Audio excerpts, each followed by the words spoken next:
নমস্কার বন্ধুরা, মেঘার সাথে বাঙালিয়ানার আরও একটি নতুন পর্বে আপনাদের সবাইকে স্বাগত। আশা করি আপনারা সবাই খুব ভালো আছেন এবং সুস্থ আছেন। আজকের পর্বে আপনাদের সঙ্গে শেয়ার করছি দুটো এগলেস বা নিরামিষ কেকের রেসিপি। একটা চকলেট কেক এবং আর একটা অন্য যে কোনো ফ্লেভারে আপনারা তৈরি করতে পারেন। আর এই রেসিপিটা দেখলে আমার মতো আপনারাও হয়তো একমত হবেন যে এটাই হলো পৃথিবীর সবথেকে সহজতম এগলেস কেকের রেসিপি। তাহলে চলুন এবার রেসিপিটা দেখে নেওয়া যাক। প্রথমে আমি এখানে 3/4 কাপ পরিমাণে রুম টেম্পারেচারে রাখা দুধ নিয়েছি। দুধটা ফুটিয়ে ঠান্ডা করে নিয়েছি। তো এরপর এই দুধের মধ্যে নিয়ে নিলাম আমি 2 চা চামচ পরিমাণে ভিনিগার। পরিমাণগুলো কিন্তু ভীষণ ইম্পর্টেন্ট, তাই খুব খেয়াল রাখতে হবে।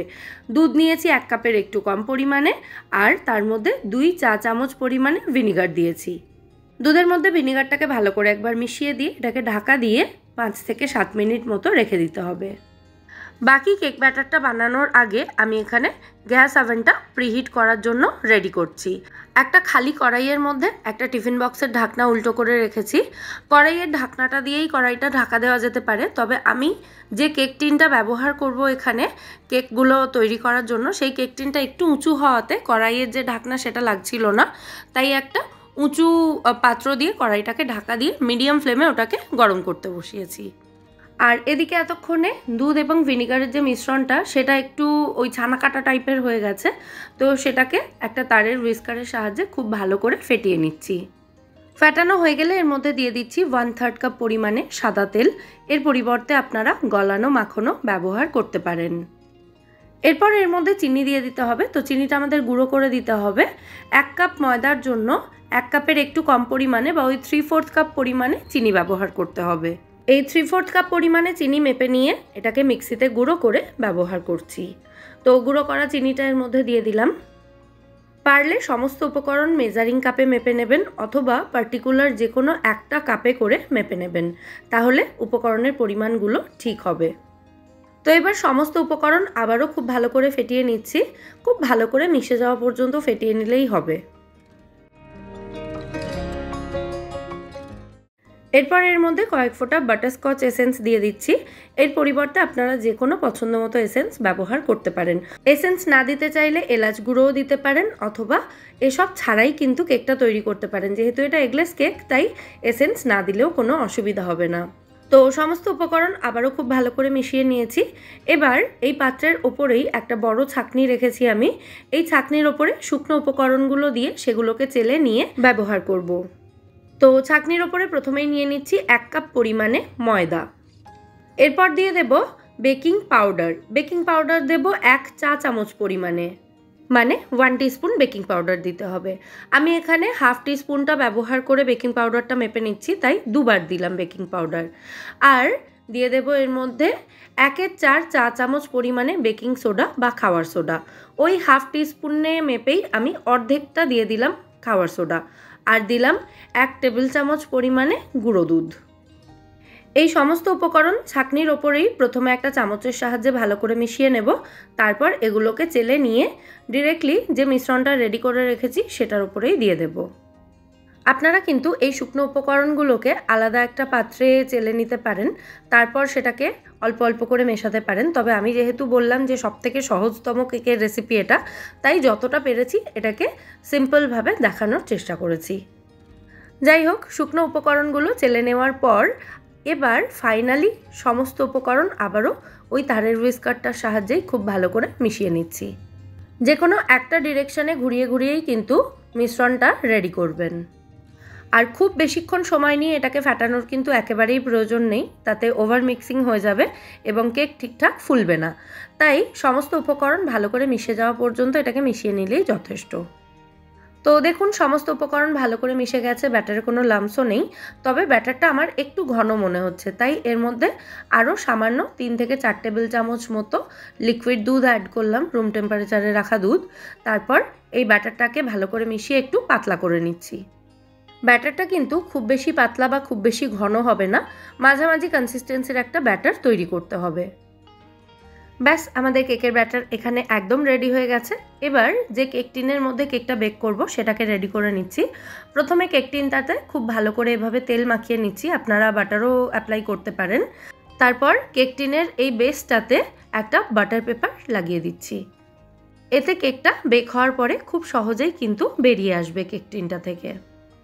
আর বাটার পেপার যদি না থাকে আপনারা তেল মাখিয়ে নেওয়ার পর কেক টিনটার মধ্যে ভালো করে ময়দা ছড়িয়ে দেবেন, তাতেও কিন্তু কেকটা বেক হওয়ার পর খুব সহজে কেক টিনটা থেকে বেরিয়ে আসবে। তো কেক টিনটাও আমি রেডি করে নিয়েছি। এবার কেকের ব্যাটারটা এই কেক টিনের মধ্যে ঢেলে দিচ্ছি।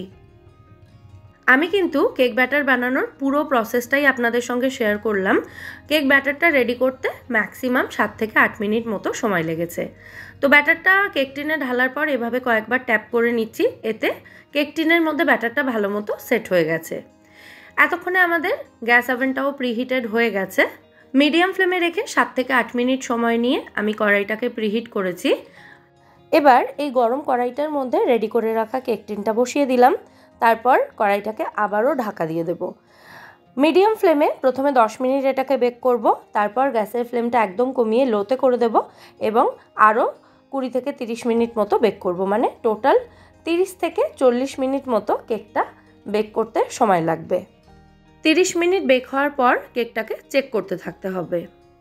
তো ওদিকে আমাদের বাটারস্কচ কেকটা রেডি হতে থাক, আর এদিকে আমি চকলেট কেকের ব্যাটারটা রেডি করে রাখছি। সব কিছু সেম থাকবে, শুধু এই ব্যাটারে একটু কোকোয়া পাউডার অ্যাড হবে। প্রথমে 3/4 কাপ পরিমাণে লিকুইড রুম টেম্পারেচারে রাখা দুধ নিয়ে নিয়েছি। দুধটাকে ফুটিয়ে ঠান্ডা করে নিয়েছি, আবারও বলে দিলাম। এই দুধটার মধ্যে 2 চা চামচ মতো ভিনিগার দিয়ে এটাকে ভালো করে মিশিয়ে তারপর ঢাকা দিয়ে 5 থেকে 7 মিনিট মতো রেখে দিয়েছিলাম। এতে দুধটা ওই ছানা কাটা মতো একটা টেক্সচারে চলে এসেছে। এবার এই মিশ্রণটাকে খুব ভালো করে ফেটিয়ে নেব। তারের হুইস্কারই ব্যবহার করছি, আর আগে ব্যাটার তৈরিতে যে হুইস্কারটা ব্যবহার করেছিলাম এখানেও কিন্তু সেটাই ব্যবহার করছি। আর ওই একই পাত্রে আমি কেকের ব্যাটারটা রেডি করছি। দুধ এবং ভিনিগারের মিশ্রণটা ভালো করে ফেটিয়ে নিয়েছি। তারপর এর মধ্যে দিয়ে দেব গুঁড়ো করা চিনি।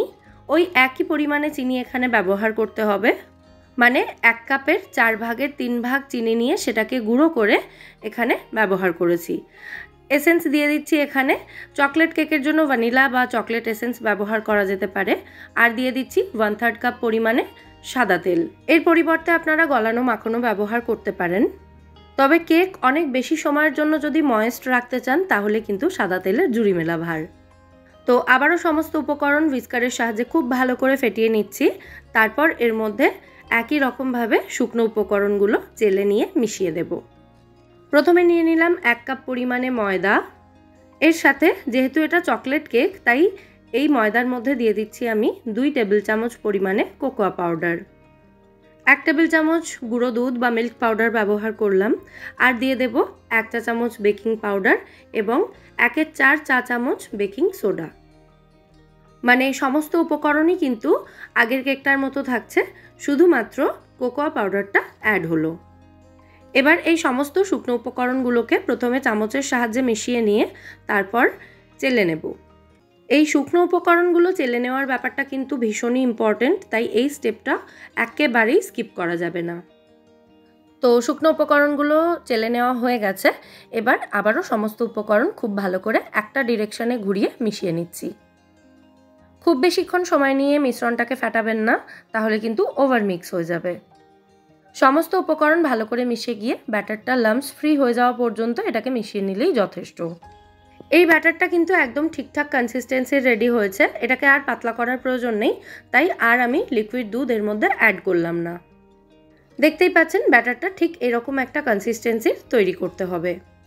এবার আগে থেকে রেডি করে রাখা একটা কেক টিনের মধ্যে আমি ব্যাটারটাকে শিফট করে দিলাম বা ঢেলে দিলাম।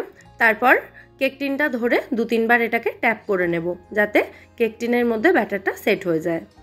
আর এদিকে এতক্ষণে আমাদের প্রথম কেকটাও হোপফুলি রেডি হয়ে গেছে। এই প্রথম কেকটা বেক হওয়ার 30 মিনিট পরেই আমি কিন্তু সেকেন্ড কেকের ব্যাটারটা রেডি করতে শুরু করেছিলাম। তো এখন পুরো 40 মিনিট হয়ে গেছে, কেকটা বেক হচ্ছে। এবার একটা স্কিউয়ার বা টুথপিক এভাবে গেঁথে বিভিন্ন জায়গা থেকে কেকটাকে চেক করতে হবে। দেখুন স্কিউয়ারে কিন্তু কোনো ব্যাটার লেগে নেই, তার মানে কেকটা একেবারে রেডি হয়ে গেছে। এবার এটাকে আমি কড়াই থেকে নামিয়ে নেব। আর তারপর এই একই কড়াইতে আমি চকলেট কেকটাও বেক হওয়ার জন্য দিয়ে দেব। তো চকলেট কেক ফিল করা কেক টিনটাকেও আমি কড়াইতে বসিয়ে দিলাম। এই কেকটাকেও প্রথম 10 মিনিট মিডিয়াম ফ্লেমে আর তারপরে 20 থেকে 30 মিনিট মতো লো ফ্লেমে রেখে বেক করব। কড়াইটাকে ঢাকা দিয়ে দেব। এই চকলেট কেকটা বেক হতে আমার সময় লেগেছে টোটাল 35 মিনিট। তো 35 মিনিট পর কেকটাকে আমি চেক করে তারপরই কড়াই থেকে বের করে রাখছি। কেকগুলো সম্পূর্ণ ঠান্ডা হলে তবেই কিন্তু এই কেক টিন থেকে বের করব। দুটো কেকই কিন্তু খুব সুন্দর ফুলেছে, দেখতেই পাচ্ছেন। তো কেকগুলো সম্পূর্ণ ঠান্ডা হওয়ার পর প্রথমে ছুরি দিয়ে সাইডগুলো এভাবে একটু স্ক্র্যাচ করে দেবেন, মানে একটু ঢিলা করে নেবেন সাইডগুলো। তারপর কেক টিনটাকে উল্টে নিলেই কিন্তু দেখবেন খুব সহজে কেকটা বেরিয়ে আসছে। যেহেতু বাটার পেপার ব্যবহার করা হয়েছে তাই কেক স্টিক করার কোনো প্রবলেম কিন্তু এখানে হবে না। আর দেখতেই পাচ্ছেন কেকগুলো কি সুন্দর নরম তুলতুলে হয়েছে। এবার আমি কেকটা কেটেও দেখিয়ে দেব যে ভেতর থেকে কেকগুলো কতটা সুন্দর স্পঞ্জি এবং সফট হয়েছে। এই কেকগুলো আমি আমার মেয়ের জন্মদিন উপলক্ষে বানিয়েছিলাম, তো এগুলোকে ডেকোরেট করেছি, তাই এভাবে আড়াআড়ি করে কেকটা কেটে আপনাদেরকে দেখাচ্ছি।